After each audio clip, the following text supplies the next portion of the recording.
আপনারা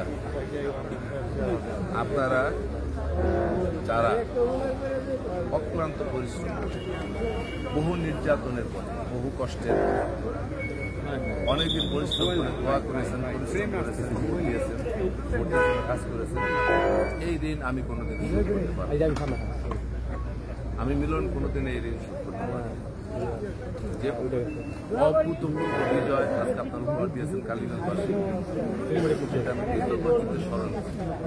তবে একটাই অনুরোধ, জনপ্রতিনিধি হয় জনগণের কল্যাণের জন্য, জনগণের খেদমতের জন্য, এলাকার উন্নয়নের জন্য।